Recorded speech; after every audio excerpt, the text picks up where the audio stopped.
हम लोग आज पढ़ रहे हैं भगवद गीता से अध्याय 2 श्लोक क्रमांक 50। बुद्धि युक्तो जहातिह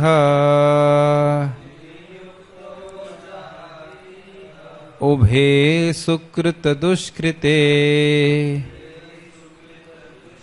तस्माद् योगाय युज्यस्व योगः कर्मसु कौशलम। बहुत सुंदर श्लोक है और बहुत स्पष्ट अर्थ है।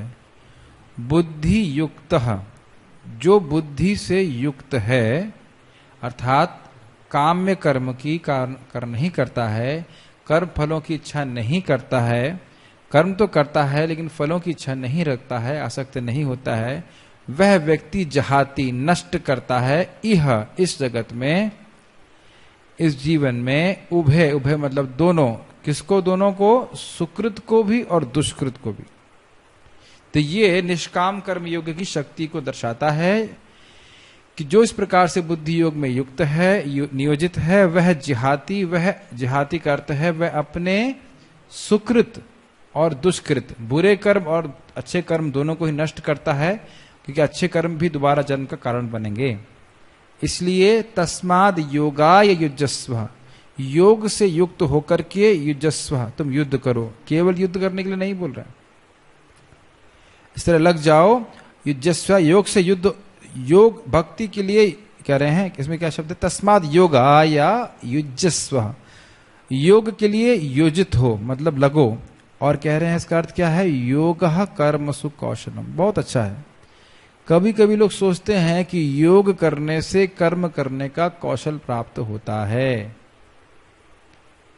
अष्टांग योग करने से शरीर ठीक होता है और उससे आप अपने कर्म को कुशलता से कर देते हैं।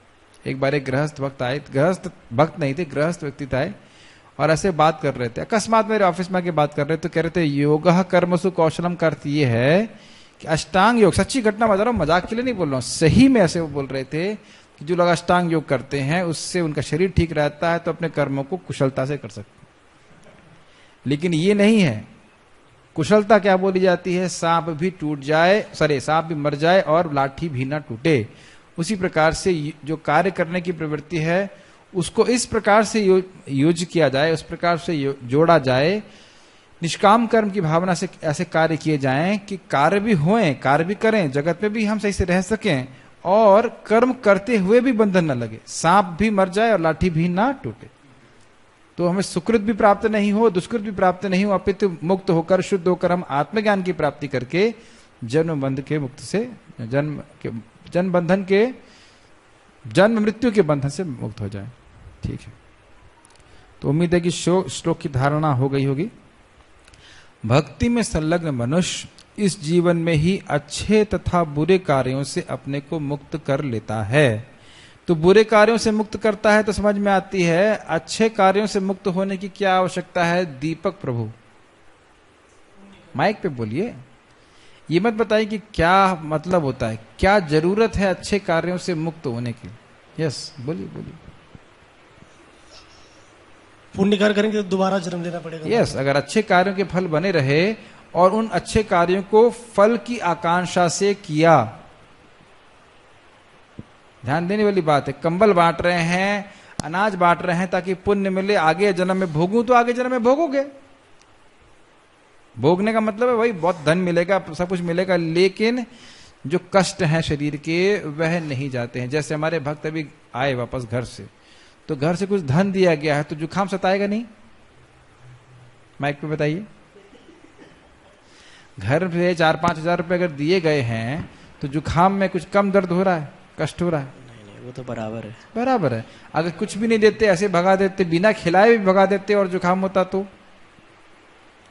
तब देख रहे हैं कि जुकाम का कष्ट, बुखार के कष्ट में कोई कमी नहीं आ रही है, ये घुसता नहीं दिमाग में। प्राय लोग सोचते हैं कि मैं धन कमा लूंगा तो मेरे जो कष्ट हैं, त्रिताप हैं, वो कम हो जाएंगे। नहीं होने वाले, वो प्रकृति के द्वारा दे रहे हैं और दिए जा रहे हैं और एक बराबर तरह से दिए जा रहे हैं। तो इसलिए दोनों ही प्रकार के कार्य के फलों को व्यक्ति आसक्त नहीं होता है। अतः योग के लिए प्रयत्न करो, क्योंकि सारा कार्य कौशल यही है। तो इसका अर्थ क्या हुआ? रोज सूर्य नमस्कार करो, प्राणायाम करो, कपालभाति करो, योग करके तुम्हारा शरीर फिट रहेगा और इसके द्वारा तुम अपने कर्मों को कुशलता से कर सकते हो। यही अर्थ है अद्वैताचार्य प्रभु। क्या अर्थ है? ये तो हमने गलत अर्थ बताया, सही अर्थ क्या है? इसका अर्थ ये नहीं कि आप योग नहीं कर सकते, अष्टांग योग कर सकते हैं, हठ योग कर सकते हैं, वो शरीर को सही रखने के लिए, लेकिन यहां पे ये अर्थ नहीं है। क्या अर्थ है? यहाँ पे योग का अर्थ बताइए कि जो भी हम कार्य कर रहे हैं वो कृष्ण भावना भावित होकर करें। यस, भगवान से जोड़ के करें, भगवान को समर्पित करें। फिर क्या होगा उससे? तो उससे जो है हम इस संसार के जो कर्म का जो बंधन है वो भी नहीं लगेगा और हम इस संसार से मुक्त हो जाएंगे और आत्मज्ञान भी प्राप्त हो। ये एकदम क्लियर हो जाना चाहिए। ठीक है, यह श्लोक गीता भूषण टीका हम पढ़ रहे हैं। यह श्लोक बुद्धि योग या निष्काम कर्म योग की महान शक्ति को प्रदर्शित करता है। क्या महान शक्ति है?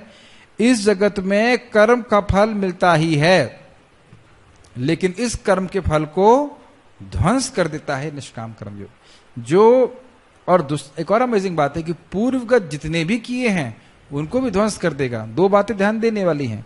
इस समय जो कर्म करेंगे उसका कोई फल नहीं मिलेगा, बंधन नहीं बनेगा, और जो पहले का किया गया कर्म है उसका भी बंधन समाप्त हो जाएगा। तो ये महाशक्ति है।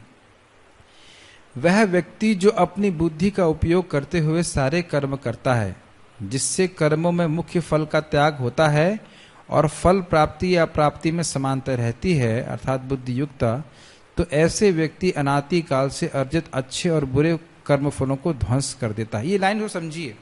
दो चीजें करनी है जिसमें बुद्धि का उपयोग करना है।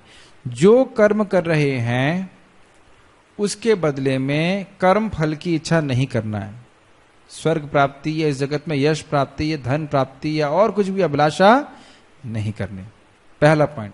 दूसरा, जब कर्म फल प्राप्त होता है दैववश, तो उसमें सम रहना। कभी सफलता प्राप्त होगी और कभी सफलता प्राप्त नहीं होगी। तो इस प्रकार से न्यूट्रल होने के द्वारा व्यक्ति पुराने किए गए कर्म को भी से बंधन से मुक्त हो जाता है। जैसे कोई अपमान कर रहा है तो अगर हम सह लेते हैं तो हम उस कर्म बंधन से मुक्त हो गए। वो हमारा ही पार्सल हमको दे रहा है, हमने उसे कुछ कष्ट दिया, किसी और को कष्ट दिया, वही घूम के हमारे पास ही आ रहा है। जैसे हमारी जीभ अगर हमारे दांत के बीच में आ जाती है तो किसको ब्लेम करेंगे? जरूर दीपक की गलती होगी। अगर मेरी जीभ मेरे दांत के बीच में आ जाती है, आपकी गलती है ना, मेरी खुद की गलती है। देखो सबके सामने बोल रहे हैं जानते नहीं मैं इंचार्ज हूं, आपकी गलती है। नहीं, इंचार्ज इज ऑलवेज राइट नहीं ये हमारा भाग्य है। हमारी गलती बोलिए, कुछ भी बोलिए, हमारा ही है सब कुछ। इंग्लिश में बोलते हैं everybody is eating his own soup and Krishna is the cook. समझते हैं? हर कोई व्यक्ति अपनी ही कढ़ी खा रहा है, अपनी ही बनाई हुई कढ़ी खा रहा है, लेकिन कृष्ण बना बना के परोस रहे हैं सबको। या आप ऐसा उदाहरण ले सकते हैं, रेस्टोरेंट में आपने ऑर्डर किया कि डोसा खाना है, तो बना करके सामने डोसा प्रस्तुत किया जा रहा है। अभी नहीं बोलते अरे डोसा क्यों लाए, तुमने ऑर्डर किया था, मुझे तो याद नहीं कि ऑर्डर किया था।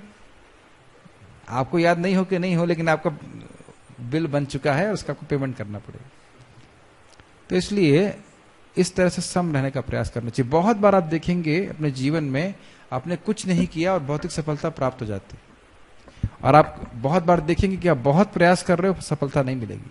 हमारे एक स्टूडेंट हैं, उनके भाग्य में लिखा है कि 29 साल में ही नौकरी मिलेगी, और हर बार 1-2 पॉइंट से रह जा रहे हैं। हमने कहा टेंशन क्यों कर रहे हो, 16 माला करते रहो। अब वो समझ गए 16 माला सुबह कर लेते हैं। हमने कहा वो तुम्हारे भाग्य में चार्ट में लिखा नहीं है, और देखना 29 साल में ही नौकरी मिलेगी। मेरे जीवन में भी मैंने इसको देखा है, अब समझ में आता है। लेकिन जैसे मैं बैठा हुआ था, मैंने पहली बार मैं IIT में नहीं हुआ, उस वक्त मैंने एग्जाम भी नहीं दिया था, तो व्यक्ति आया, उसने बोला कि आपका तीसरा अटेम्प्ट अच्छा होगा। शक्ल देखी कैसे मालूम कि मैं क्या कर रहा हूं, और तीसरे अटेम्प्ट में बिल्कुल आराम से हो गया।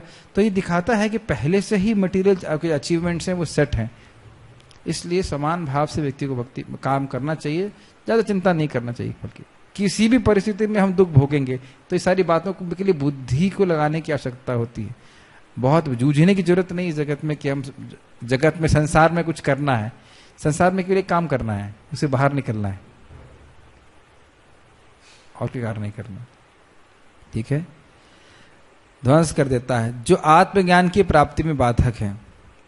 कर्म फलों को भोगेगा तो भोगने से क्या होता है, किसी को याद आ रहा है? जब हम शरीर से भोग करते हैं तो क्या होता है? माइक पे बोलिए। एक तो कहते हैं कि जब हम भोग करते हैं तो जब पशु योनि तो वो अपने पाप काट रहे हैं, और अगर मनुष्य केवल मनुष्य की बात करिए तो हम कर्म बंधन बांध जो है हमारे बन रहे हैं भोगों के कारण। अगर हम गलत नहीं बोल रहे हैं, आप सही बोल रहे हैं, लेकिन जो मैं सुनना चाहता था उत्तर वो ये है यहाँ के संबंध में, आत्मज्ञान की प्राप्ति में बाधक क्यों है? जितना व्यक्ति भोग करेगा उतना ही भावना बढ़ जाएगी कि वो शरीर है, ये प्रॉब्लम है। तो वो कर्म फल को भोगने के चक्कर में पड़ गया तो ये भावना बड़ी रहेगी कि मैं शरीर हूं, तो आत्मज्ञान कैसे प्राप्त होगा? इसलिए इसको ऐसे देखिए, अगर हम लोग देख सकें, बड़ा मुश्किल है देखना, कि हम लोग केवल ऑब्जर्वर हैं, एक उपद्रष्टा मात्र हैं, और कर्म के फल हमारे ऊपर आ रहे हैं। ये बहुत मुश्किल है देखना। ऑब्जर्वर समझते हैं, उपद्रष्टा देखने वाले हैं हम लोग। वाकई आत्मा इसका जगत से कोई संबंध नहीं है। जो ऐसे देख सके तो उसकी बहुत अच्छा बात हो जाती है। हम है ही नहीं जगत के। अभी हम लोग कितना, देखो, जब सपने में बोला जाए तुम सपने के नहीं हो तो आप विश्वास नहीं करेंगे ना। आपको बोला जाए सपने में, अरे भाई तुम क्यों चिंता कर रहे हो, तुम सपना देख रहे हो। अरे नहीं साहब, बहुत पैसा आ रहा है बिजनेस में। और कोई बोले नहीं तुम सपना देख रहे हो, तो मानेंगे। लेकिन जब सपने से जागृत होते हैं तब कितना हल्का नहीं बन सकूंगा, ग्लानि होती है कि क्या मैंने टाइम वेस्ट किया। आज मैं जब सुबह का अलार्म बज रहा था, तुमने कहा वैष्णव ऐसे ही है, बार बार देखो अलार्म बजता तो हमें कैसा लगता है, किसने लगा दिया अलार्म? और हम मल्टीपल अलार्म लगाते हैं, 3-4, क्यों बज रहा है, ये बंद क्यों नहीं होता?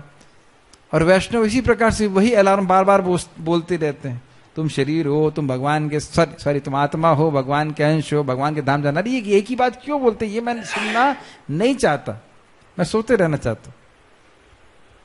तो आज सुबह मुझे अच्छा रिफ्लेक्शन मिला था इस अलार्म से। ये खोल दीजिए, अगर ऐसे नहीं चल रहा और एग्जॉस्ट चला दीजिए तो हवा आएगी, थोड़ा सा खिड़की खोल सकते। तो हमें कम से कम ये स्वीकार करना चाहिए कि हम आत्मा हैं और हमें ये ज्ञान नहीं है, और इसलिए हमें ऐसे कार्य करने चाहिए जिनसे ये ज्ञान हो जाए। इतनी बुद्धि तो जरूर होनी चाहिए। क्या 3 पॉइंट्स हैं? हम आत्मा हैं और ये हमें ज्ञान नहीं है, और हमें ऐसे कार्य करने चाहिए जिससे हम ये ज्ञान हो जाए। इतनी बुद्धि होनी चाहिए। बंद कर दीजिए, इसे चला रहा वापस। बहुत सिंपल से पॉइंट है, लेकिन लोग समझ नहीं पाते। मैं रिपीट कर रहा हूं इस बात को, जो व्यक्ति इस जगत में किसी भी तरह से महान बनना चाहता है, वो भगवान बनना चाहता है। इस जगत में कोई व्यक्ति किसी भी तरह से महान बनना चाहता है तो वो भगवान बनना चाहता है। और जब तक हम भगवान बनना चाहते हैं तो भगवान के शरणागत कैसे हो? वो सकता है कितना भी महान बनिए, जन्म मृत्यु रूपी सागर में डूब रहे हैं, नम्रता कहां आएगी? ये सब उच्चारणीय बातें। जन्म ऐश्वर्य श्रुति श्री भी एध माना मदह पुमान, तो ये सब बड़े घातक चीजें हैं, जिसको लोग बहुत इकट्ठा करने के चक्कर में तो भगवान से विमुख रहेंगे। कई बार आप धनी लोगों को बोलेंगे, कहते हैं गरीब लोगों को प्रचार करो, हमें क्या जरूरत है कृष्ण की। सुना आपने? बहुत बार बोलते। ठीक है, इसलिए इस बुद्धि योग के लिए ही प्रयास करो, ये जस्व बुद्धि योग के लिए ही प्रयास करो, अर्थात हर कर्म को भगवान से जोड़ करके करने का प्रयास करो। इस प्रकार योग में नियोजित होकर, हाँ, इससे पहले हम आगे बढ़ने को अच्छा उदाहरण मन में आ रहा है। जब हम बीमार होते हैं तो बड़ा ध्यान रखते हैं, बुद्धि को उपयोग करते हैं, किस वस्तु से मेरी बीमारी बढ़ेगी और किस वस्तु से मेरी बीमारी नहीं बढ़ेगी। करते हैं कि नहीं? आप केले खा रहे थे आज? जिनको जुकाम हुआ है, प्रभु जी को चावल खाए थे, थोड़े से खाए थे, तो यानी आपने बुद्धि का उपयोग नहीं किया। हाँ, अभी दूध पिएंगे? अब नहीं पिएंगे। तो आप देख सकते हैं कि जब हम बीमार होते हैं, पहली चीज रिकॉग्नाइज करना कि हम बीमार हैं, रियली हम बहुत बीमार हैं, क्योंकि हम में से कोई व्यक्ति रियली अभी भी जानता नहीं कि हम हैं कौन। तो ऐसे कार्य नहीं करने चाहिए जिससे हमारी बीमारी बढ़े। बात बहुत सिंपल है लेकिन एप्लीकेशन में बहुत टफ है। इस प्रकार योग में नियोजित होकर और ऐसी बुद्धि से युक्त होकर कर्म करना ही कर्म का कौशल है, जिससे बिजनेस, फैमिली का प्रेस्टीज, फैमिली का यश बढ़ जाए। ये सब लिखा है टीका में। समाज में आपको तो 400 लोग जाने कि आप कितने बड़े महान व्यक्ति हैं, ये भी लिखा है। ये ब्रैकेट में लिखा होना चाहिए था। नहीं, कर्म करना ही कौशल है, क्योंकि यह सामान्य कर्मों को जो बंधन के कारण होते हैं मुक्ति का कारण बना देता है। बहुत सुंदर बात देख रहे हैं। वही कोई मान लीजिए बिजनेस कर रहा है, कितना अद्भुत बात है। बिजनेस करना बंद मत करो। अर्जुन से बोल रहे हैं युद्ध करना बंद मत करो। ये कौशल है कि काम तो तुमने चेंज नहीं किया, केवल चेतना चेंज कर दी तो आप मुक्त हो गए। इसी चीज को भगवान के बारे में नारद मुनि कहते हैं ब्रह्म कर्मणि भावितम यदीश्वरे भगवती ब्रह्म कर्मणि भावितम। जिन कर्मों को करने से कर्म बंधन लगता है, वही कर्म जब कृष्ण को समर्पित होते हैं तो ब्रह्म कर्मणि भावितम हो जाते हैं, उससे व्यक्ति मुक्त हो जाता है। जैसे आप सब जानते हो उदाहरण, दूध पीने से पेट खराब हो जाता है अधिक, और वही दूध की बनी वस्तु दही का उपयोग करने से ठीक हो जाता है। तो कर्म योग अपने आप में बहुत अच्छा है, इसको हमें हल्के नहीं लेना चाहिए, क्योंकि प्रायः लोग भक्ति योग के अधिकारी नहीं है। तो कर्म योग तो कर ही सकते हैं ना, कर्म करना की प्रवृत्ति है, फल भगवान को समर्पित करें। ये भी हमारी बहुत बड़ी मिस्टेक होगी प्रचार में, अगर हम सोचे कि हर किसी को हम हरे कृष्णा करवा लेंगे। सही में नहीं कर पाते लोग। उनको बोला आप डोनेशन दो, मैं से स्वयं आगे डोनर आके बोला, कहा भाई भजन बड़ा मुश्किल है, आप चावल दाल ले लो, हमसे कोई दिक्कत। परम पूज्य गोपाल कृष्ण महाराज के बारे में सुन रहा था मैं कि उनने एक व्यक्ति को बोला, उनके पास आया, बोला महाराज कितना पैसा चाहिए आपको? जो चाहिए आप मैं दूंगा। कहते महाराज कहते एक माला जप करो। वो नहीं हो रहा था उससे, एक माला जप नहीं हो रहा था, कि पैसा कितना ही ले लो, क्यों? ये रजगुण इतना बढ़ा हुआ है। तो ऐसे व्यक्ति के लिए अच्छा है कि वह भगवान के लिए दे। और इसको हम लोग 12वें अध्याय में देखेंगे। जब तुम भक्ति नहीं कर सकते तो कम से अपने कर्म फल का त्याग भगवान के लिए करो। ये बहुत अच्छी चीज है। भक्तियों के से आप कंपेयर करेंगे तो बहुत नीचे है, लेकिन इसका अर्थ ये नहीं कि कुछ भी काम नहीं काम का नहीं है। हाँ, जैसे हम कोई भी कर्म करते हैं, हाँ, तो उसका उद्देश्य, उसका फल जो होता है वो हमारे ध्यान में पहले रहता है। यस, उसी के लिए हम कर्म करते हैं। बिल्कुल। तो फिर हम उसको कैसे त्यागेंगे? बहुत अच्छा प्रश्न है ये, अच्छा प्रश्न है। ये रिवाइज कर रहा है हमारे कंसेप्ट को। फल की इच्छा के बिना तुम कार्य कर ही नहीं सकते, लेकिन कौन से फल की इच्छा? बिल्कुल सही बोल रहे हैं आप। बिना फल की, बिना प्रयोजन के कोई काम करता है क्या? क्यों कर रहे हो? पता नहीं, ऐसे ही कर रहा हूं ताकि मुक्त हो जाऊं। तो मुक्त होने के लिए भी कार्य कर रहे हो तो मुक्त की इच्छा है ना। तो यानी कि जब बोला जा रहा है फल की इच्छा मत करो, मतलब इस जगत में जो प्राप्त होने वाले फल हैं, भोग हैं, उनकी इच्छा मत करो। लेकिन मैं भक्त बनूंगा या मैं मुक्त होऊंगा, ये इच्छा बहुत अच्छी इच्छा। मुक्त होऊंगा, या एक बहुत सिंपल सी बात है, कृष्ण का भजन मैं अगर भौतिक इच्छा से करता हूं तो तुरंत भक्ति प्राप्त नहीं होती। ये तो सब सिद्धांत जानते हैं। पहले सफाई होती है, उसके बाद होती है। लेकिन सही तरीका भक्ति करने का यह है कि हम भक्ति को, भक्ति की अभिसंधि कहते हैं, मतलब भक्ति को लक्ष्य करके भक्ति करें। तो भक्ति का, प्रेमा भक्ति एक फल है ना जो चाहते हैं आप, ये सही तरीका है भक्ति करने का। तो अब आप प्रेमा भक्ति चाहते हो, अर्थात इस जगत के जो फल हैं, जो गौण फल हैं, उनको आप नहीं चाहते। जैसे कोई दिल्ली से वृंदावन आना चाहता है तो रास्ते में पलवल और फरीदाबाद इत्यादि जो आएगा वो वहां नहीं रुकेगा। Make sense?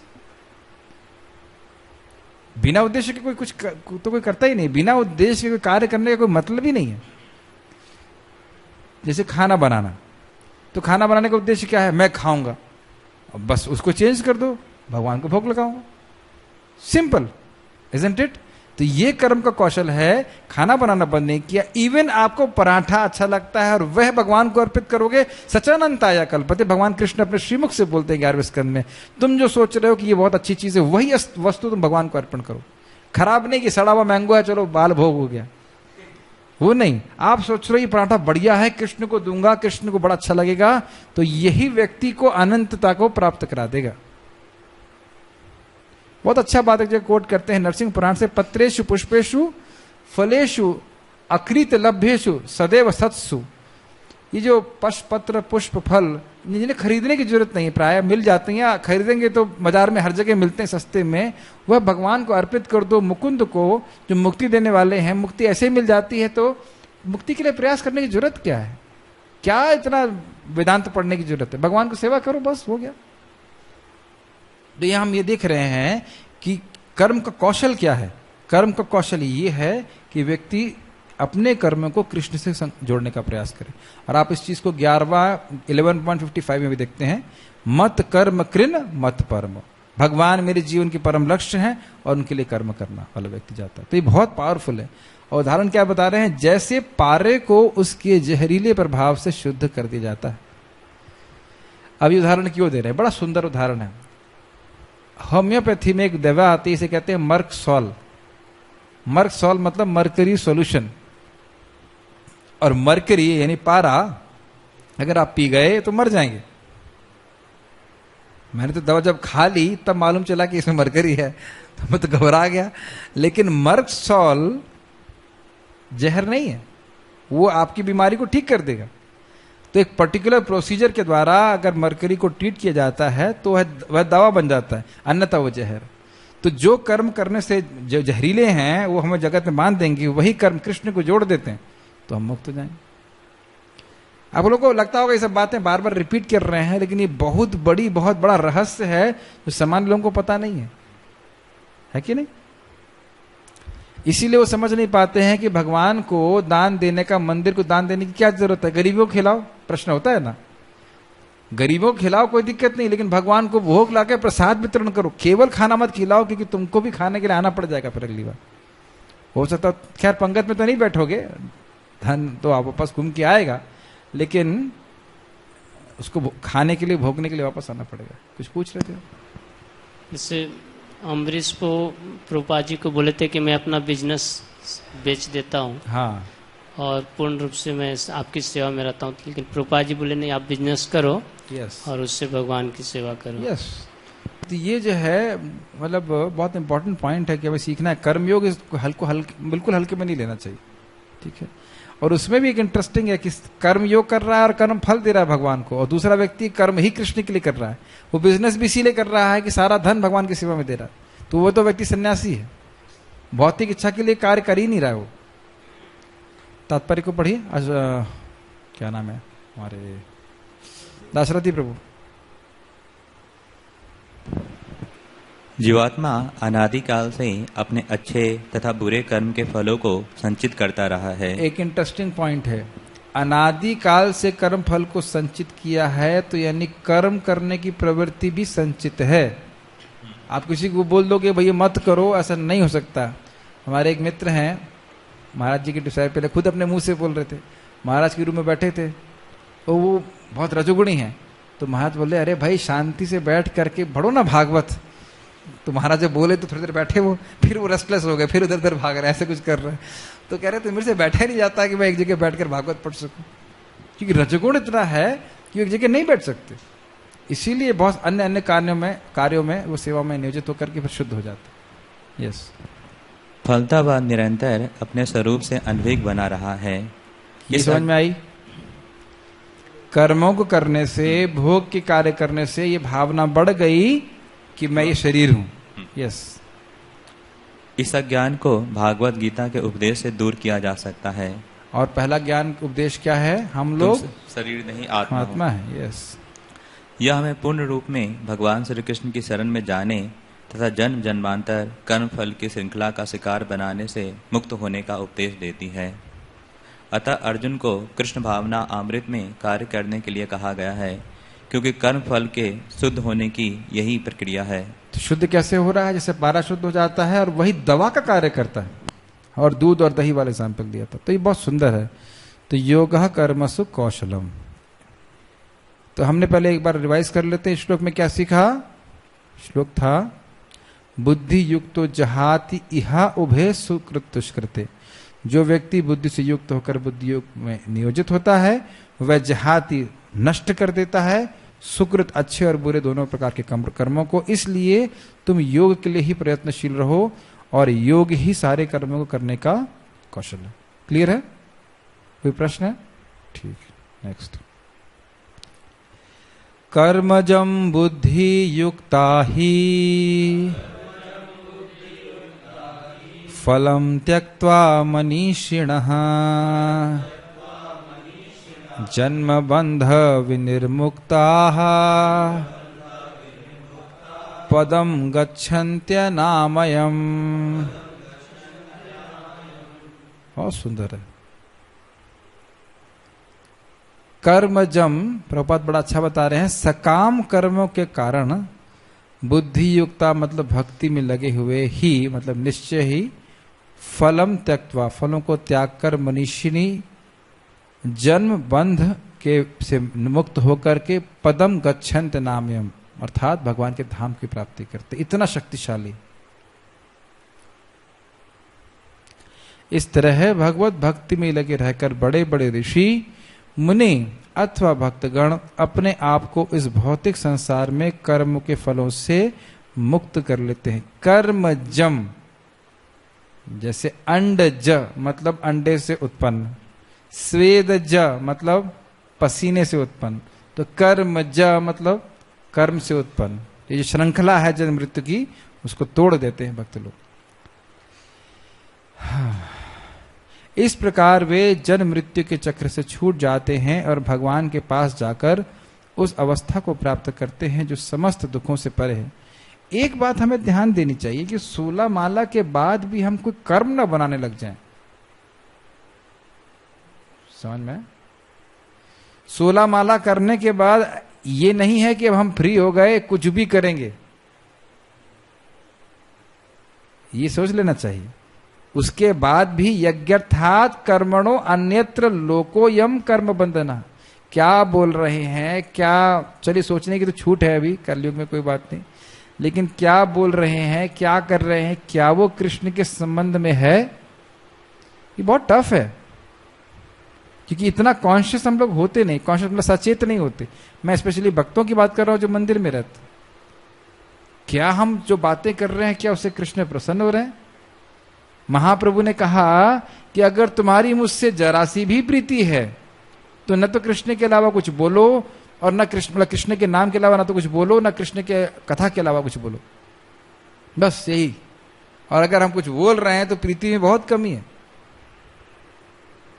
बातें कठोर लगेंगी लेकिन चैतन्य भागवत की बातें सीधे भगवान एकदम स्पष्ट बोल रहे हैं, मुझसे जरा सी भी प्रीति है, जरा सी भी, यानी बहुत सारी, जरा सी भी प्रीति है तो नाम और कथा के अलावा कुछ मत बोलो, या भगवान की सेवा के अलावा कुछ मत बोलो। देखिए हम लोग को से निरुत्साहित नहीं, सचेत होना चाहिए। जब हम सुनते हैं तो हमें याद हो जाता है, भले ही 2 घंटे के लिए याद रहे, फिर वो 3 घंटे के लिए याद रहेगा, फिर 4 घंटे के लिए याद रहेगा। सुनते सुनते फिर वो है चित्त में घुस जाता है। जैसे बांस समझते ना, बांस को एक बांस का सिस्टम बनाते हैं, इसे तेल निकालते हैं, तो निकालते निकालते निकालते वो बांस उसमें तेल भर जाता है। खापी इसे बोलती, खापी जैसे आप देखते हैं आटा निकालते हैं उसी तरह का होता है। तो तेल निकालते निकालते उसमें तेल अब्जॉर्ब हो जाता है। सुनते सुनते सुनते हमारे चित्त का निर्माण हो जाता है कि हमें कैसे कार्य करना। ये काफी इज लाइक, मैं जब नेक्स्ट बोलूंगा क्या वो कृष्ण के लिए है। और ये जरूर ध्यान रखिए, जितना हम पूरा दिन कृष्ण को प्रसन्न करने के लिए बताएंगे उतना ही रात में आप सुखी होकर के सोएंगे, ये देख लीजिएगा। और जितना हम सोचेंगे अरे मैं थोड़ा मजाक करता हूं, पजल करता हूं, आप देखना उस समय उसके बाद भक्त के हृदय में ग्लानि होती है। कृष्ण से का जो रेसिप्रोकेशन है वो तुरंत प्राप्त होता है, कोई ज्यादा समय की जरूरत नहीं है। अहेतु की अप्रतिहता ये नात्मा सुप्रसिद्धि थी। कंटिन्यूअस भक्ति होगी, सुखी हो जाएंगे। हम नहीं बोल रहे हैं, श्रीमद् भागवतम बोल रहे हैं। गीता भूषण टीका। तो इस प्रकार बुद्धिमान होते हुए, बुद्धि युक्ता और कर्म फल को त्यागते हुए, यानी कर्म करते हुए वे आत्मा का साक्षात्कार करते हैं। आज मैं सुन रहा था कि भाई भगवान के चरण कमलों के मकरंद को केवल परमहंस ही आस्वादन कर सकते हैं। तो ऐसा क्या है भाई, सब लोगों को आस्वादन करना चाहिए। तो कहते हैं क्योंकि उनका चित्त गंदा है, विषयों के भोग में लगा, इसलिए भगवान के मकरंद का रस, तो कृष्ण कथा है, हरि कथा है, हरि नाम, उसका वो आस्वादन नहीं कर सकते। तो हमें चूज करना पड़ेगा कि क्या चाहिए। प्लेट में केवल 2 ही डिश आ सकती हैं, या तो माया की या तो कृष्ण की, दोनों साथ में नहीं आ सकते कि माया वाला ही आइटम भी आ जाए और कृष्ण वाला आइटम भी आ जाए। अंधकार और सूर्य साथ में नहीं रह सकते। वे कर्म त्यागते हुए, कर्म करते हुए आत्मा का साक्षात्कार करते हैं जो उन कर्मों में ही निहित होता है। ये लाइन समझ में आई? निष्काम कर्म के कर्मों से, कर्म करने से, निष्काम कर्म योग के कर्मों को करने से या भक्ति योग करने से, उन कर्मों को करने से ही आत्मज्ञान हृदय में प्रकट होता है। क्या श्लोक है? प्रकाशस्ति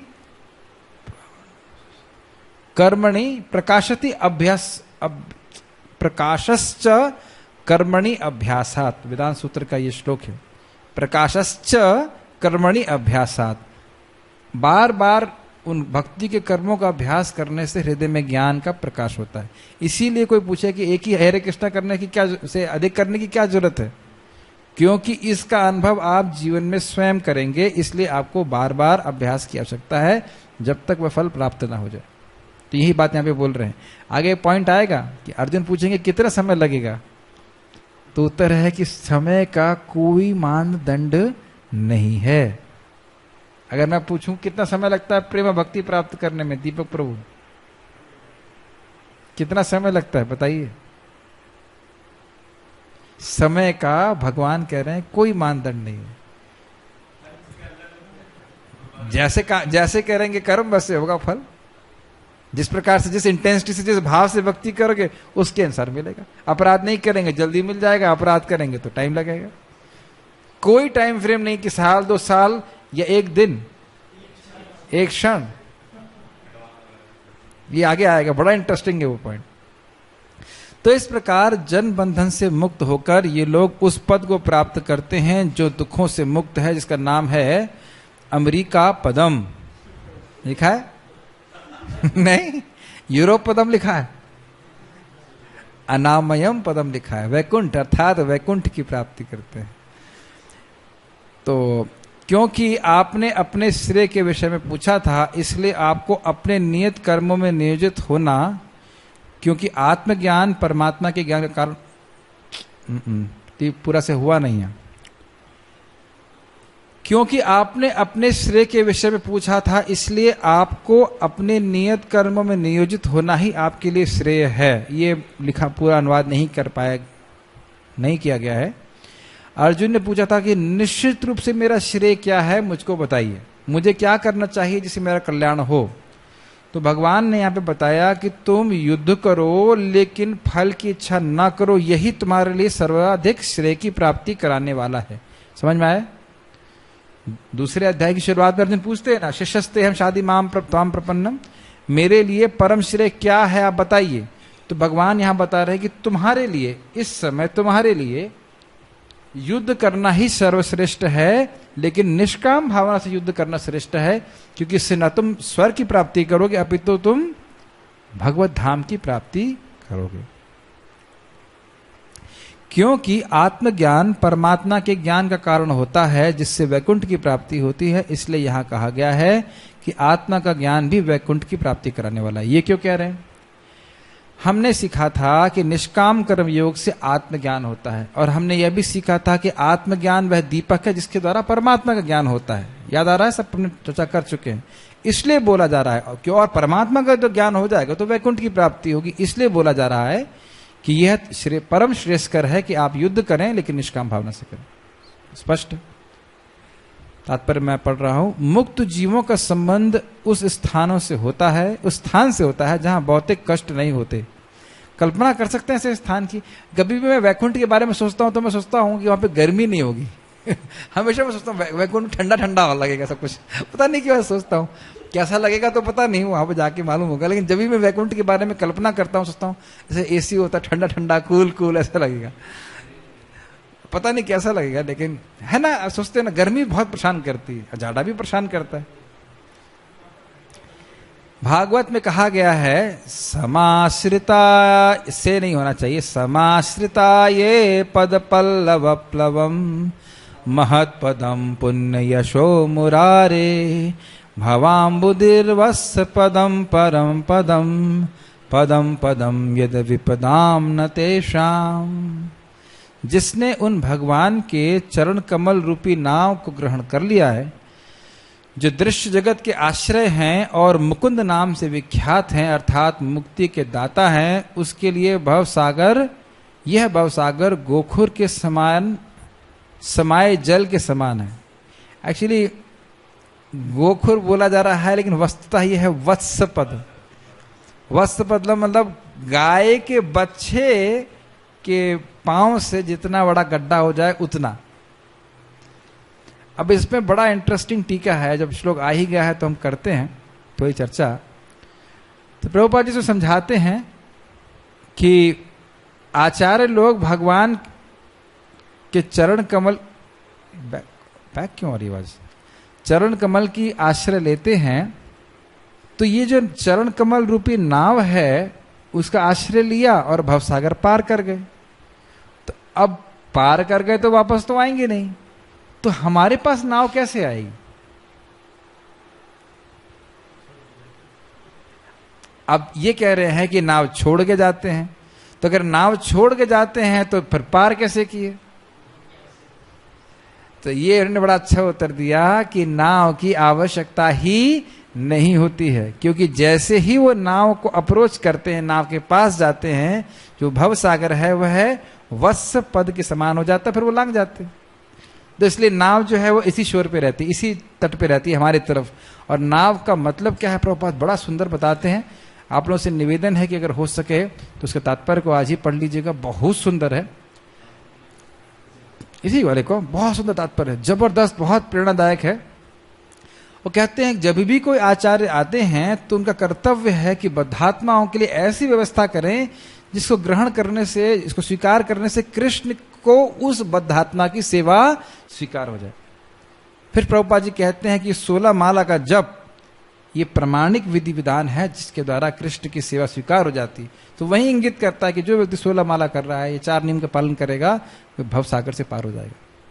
सबसे बड़ी हमारी जो दायित्व तो पहला यही है कि इसको बढ़िया से हमारा टिकट रिजर्व कर ले सुबह। बाकी सारे कार्य के लिए प्रभुपाद नहीं बोलते, सबसे ज्यादा इंपॉर्टेंट बात है 16 माला का जप। प्रभुपाद जी के समय में एक माता जी सेवा कर रही थी, प्रभुपाद की शिष्या, और क्लास से प्रभुपाद अकस्मात पूछ लिए तुम 16 माला कर रही हो, और वो 16 माला नहीं कर पा रही थी। और मंदिर के अथॉरिटीज ने बोला था कि तुम सेवा करती हो तो 16 माला करने की जरूरत नहीं है। तो प्रभुपाद ने पूछा कि आप 16 माला क्यों नहीं कर रही? मैंने कहा प्रभुपाद मैं 16 माला करूंगी। बाद में करना शुरू कर दिया। क्या बोलेंगे प्रभुपाद जी के साथ? तो अन्य सेवाएं सब महत्वपूर्ण हैं, लेकिन इस व्रत को तो दांत से पकड़ लेना चाहिए। समझते हैं इसका अर्थ? एकदम जीवन है हमारा कि 16 माला तो करना ही है, एकदम तगड़ा तरह से पकड़ना चाहिए। बीमार है तो एक अलग बात है, लेकिन हम रोज नहीं बीमार पड़ते। ये बहुत एक भक्त के नाम निष्ठा बहुत शक्तिशाली रूप से होनी चाहिए। तो प्रभुपाद जी के आप तात्पर्य को पढ़ेंगे तो स्पष्ट से समझ जाएंगे। ये 16 माला का जो नियम है, हरि नाम महामंत्र, ही पार कर देगा। और आप इसको भी आप पढ़ सकते, एक नाम पार कर देता है। विश्वनाथ चक्रवर्ती ठाकुर जी बोलते हैं इसमें, अगर शुद्धता से लिया जाए, एक नाम ही विश्वास के संग लिया जाए, एक नाम पार कर देगा, अपराध रहित होकर करे तो। इतना शक्तिशाली है नाम। महाप्रभु स्वयं बोलते हैं कि एक नाम करने वाले का उद्धार मैं स्वयं करूंगा, अगर वो किसी की निंदा ना करे। नेक्स्ट पार्ट बहुत मुश्किल है। अगर वो किसी की निंदा नहीं करे तो एक नाम करने वाले का मैं उद्धार कर दूंगा, स्वयं करूंगा, और कोई नहीं, स्वयं आगे करूंगा। इतना शक्तिशाली। नाम में रुचि आने के लिए आपको अजात शत्रु बनना पड़ेगा। यस, बहुत अच्छी बात है। दूसरों से शत्रुता दिखाना ये भक्त का लक्षण नहीं है। ना हो हमारे पास एक गुण, लेकिन ये होना जरूर, मतलब एस्पायर करना चाहिए। और भक्ति करेंगे तो अपने आप आ भी जाते। समझ में आ जाता है कि एक ही शत्रु है हमारा, और वो है हमारा मन। और कोई शत्रु नहीं हमारा, और जो हमारे एकदम पास में रहता है। यस, उसका लक्ष्य परम पदम है, अर्थात वह स्थान जहां भौतिक कष्ट नहीं है, या कि वैकुंठ है, वह स्थान नहीं जहां पद पद पर संकट हो। ये कौन सा स्थान की बात कर रहे हैं? यही जगत में जहां हम लोग रह रहे हैं। भले हमको अनुभव नहीं होता है, लेकिन कभी कभी लोग बाथरूम में स्लिप होकर मर जाते। हार्ट अटैक से मर जाते। अज्ञानवश मनुष्य यह नहीं समझ पाता कि यह भौतिक जगत ऐसा दुखमय स्थान है जहां पद पद पर संकट है। जहां पद पद पर संकट है वहां पे सबसे अच्छा करियर कौन सा है? कृष्णा प्रभु माइक बताइए। कृष्णा, जहां पद पद पे संकट हो, कभी भी मर सकते हैं व्यक्ति, वहां पे सबसे अच्छा करियर कौन सा चूज करना चाहिए? तो फिर भक्ति में ही आ जाना चाहिए फिर। अच्छा, ज्वाइन कर रहे हैं फिर मंदिर? तो ये इसे कहते हैं खाली लिप सर्विस। कोई बात नहीं, धीरे धीरे समझ में आएगा। आ रहे हैं आप, ऑलमोस्ट आ गए। पद पद पे संकट है, सोचो ये आप सोचो, अगर वाकई समझ में आ जाए कि पद पद पे संकट है तो आप हलवा नहीं खा सकते यहाँ पे मजे से। कितने मजे से खा रहे हैं हम लोग, और गला कट रहा है एक दूसरे का, कोई मतलब ही नहीं। कोई बात नहीं, डरने की जरूरत नहीं, भगवान का प्रसाद खाने से मुक्त हो जाते हैं। जब तक प्रसाद हमें कोई दिक्कत नहीं, लेकिन है स्थिति बड़ी खतरनाक है।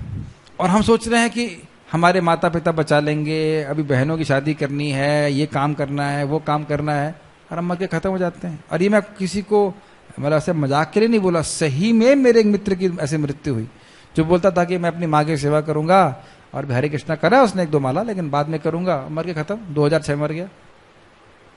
2006 में फोन किया कि भाई मैं टिकट लेने जा रहा हूं, घर का टिकट लेने जा रहा हूं, जीप ने मार दिया, खत्म कर दिया, कॉलेज के बाहर खत्म। हमारे एक रिश्तेदार है, उन्हें फोन किया, अच्छा रोटी गरम बनाओ, आ रहा हूं मैं, फिनिश। जिस जगह में उनको जाना भी नहीं था वहां उस दिन गए, देखिए कैसे काल लेके जाता। तो इस वास्तविकता से हम लोग आश्चर्य होता है। आपके कॉलेज के सामने कभी लड़के तो मरे नहीं ना एक्सीडेंट में? लोग सोचते हैं हम डरा रहे हैं, लेकिन डराने की बात नहीं है। मानव जीवन, एकमात्र मानव जीवन ऐसा है जिसमें हम हमेशा हमेशा के सारी समस्या को सॉल्व कर सकते हैं, लेकिन समझ नहीं पाते। बहुत इंपॉर्टेंट है। कभी कभी मन करता है भागवत के श्लोक को लेकर चर्चा किया जाए, बहुत महत्वपूर्ण है। भगवान ने चाहा और जिंदा रहे तो करेंगे। केवल अज्ञानवश अल्प ज्ञानी पुरुष यह सोच कर कि कर्मों से वे सुखी रह सकेंगे, सकाम कर्म करते हुए स्थिति को सहन करते रहते हैं। समझ में आ रहा है? इस जगत पे दुख भोगते रहते हैं। लोग सोचते हैं अभी हम अभी नहीं हुए, बस 4 साल 5 साल बाद हम सारी समस्याएं समाधान हो जाएंगी, उसके बाद हमें कोई दुख नहीं होगा।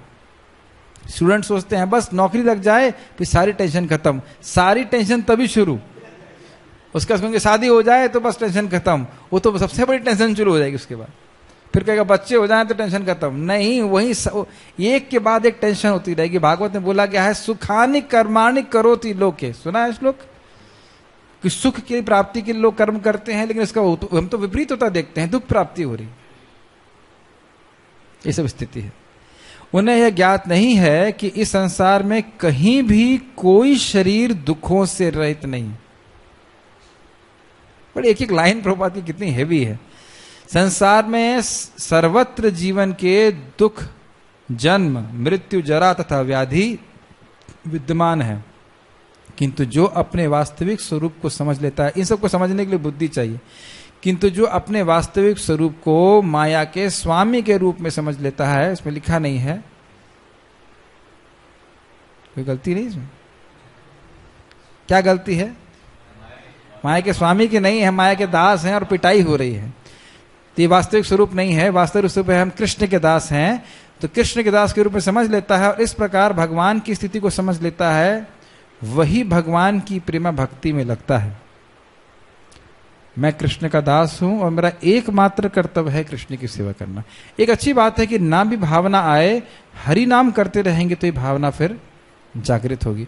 और जो नाम उच्चारण करता है उसकी कोई भावना ना हो, लेकिन भगवान की भावना होती है कि मेरी सेवा कर रहा है, ये बहुत अच्छी बात है।